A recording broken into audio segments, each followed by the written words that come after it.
سایه بختر اگر از ساده بیم چجوری بی دل دامه پی خدا مفره بی کسم زخمیل غنی دانلی اینم عشق دادی کسی مگه موتش فقط میمونه یه دونه چمدون برات خیلی درد خیلی مشکلات خیلی درد و خیلی بیگولی داشتی بشو که دینت آمد به چه روزگار وکامت هرچی شر کردم ابانت گشتی بوده حرامت خدا خستم کردنه روحم چنی سردرگمه چمان چند وقتم مردمه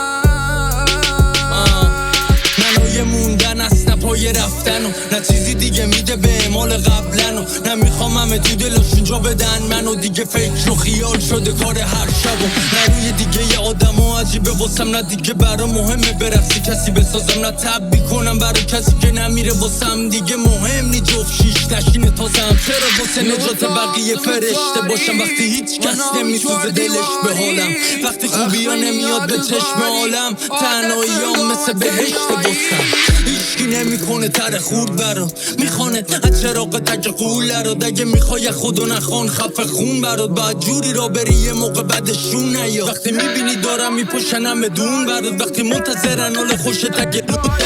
اینم عشق دادی کسی مگه موتش فقط میمونه یه دونه چمدون برات پر کینه پر حرف نزده پر عقده با یه دل خسته از همه حتی اگه کل دنیا هم پس بزننت فقط دور میشی مهم نی تش خبره خیلی درد خیلی مشکلات خیلی درد و خیلی بیگولی داشتی به خیلی ها گفتیم میموندی کاشکی خیلی زمین خوردیم و نشدی جوری باشیم کلی فاصله با پیروزی داشتیم و یاد گرفتیم دنیا جای بیزوریاش نی یه سری چیزا هم خوب نمیشه که گفت آخه افتاره اینجا میدونی جاش نی چقدر خوردیم پس کردنی دیگه حال پارتی و مس کردنی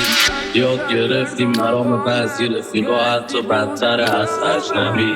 یاد گرفتیم سعادت رفیق از رقابت رقیبا خطرناکتره اونی که میکنه خطر پاکتره میبره اون که میمونه عقب آخره یه اتاق تم تاریک مناوی چوار دیواری زخمین یادگاری عادتم دام تنیایی لعنت و زین تکراری لعنت و درد اجباری درگیر ما ای روزگاره